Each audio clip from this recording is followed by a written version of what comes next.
ইনভাৰ্টাৰৰ ওপৰত যিকোনো কাম কৰাৰ আগতে ইনভাৰ্টাৰটোক ফাৰ্ষ্ট সকলো ইলেক্ট্ৰিকেল কানেকশ্যনৰ পৰা ডিছকানেক্ট কৰি ল'ব।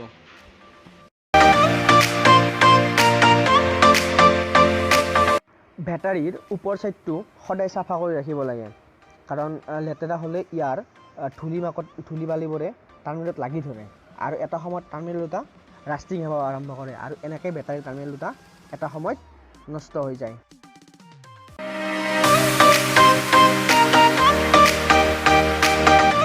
বেটাৰীৰ পানীৰ লেভেল কেতিয়াও মিনিমাম লেভেলতকৈ কমত আহিব নালাগে আৰু ইয়াক আপুনি পানীৰ লেভেল 45 দিনৰ মূৰে মূৰে চেক কৰি থকাটো জৰুৰী হয়।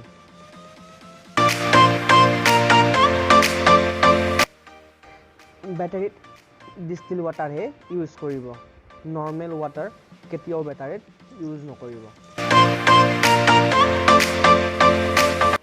বেটাৰীৰ ইম্পৰ্টেণ্ট পাৰ্ট হ'ল টাৰ্মিনেল, চ' ইয়াক আপুনি চাফ চিকুণকৈ ৰখাটো আৱশ্যক হয়। চাফ চিকুণকৈ ৰাখিবৰ কাৰণে ইয়াক ভালদৰে কুহুমীয়া গৰম পানীৰে ধুই ল'ব। তাৰপিছত দুয়োটা টাৰ্মিনেলতে অলপকৈ ভেচলিন সানি দিব।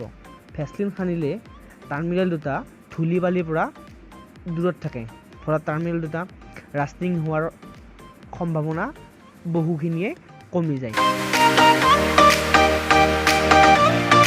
ইনভাৰ্টাৰ সদায় খোলা ঠাইত ৰাখিব লাগে, যাতে ইনভাৰ্টাৰৰ মাজেৰে এয়াৰ ইজিলি ফ্ল' হ'ব পাৰে।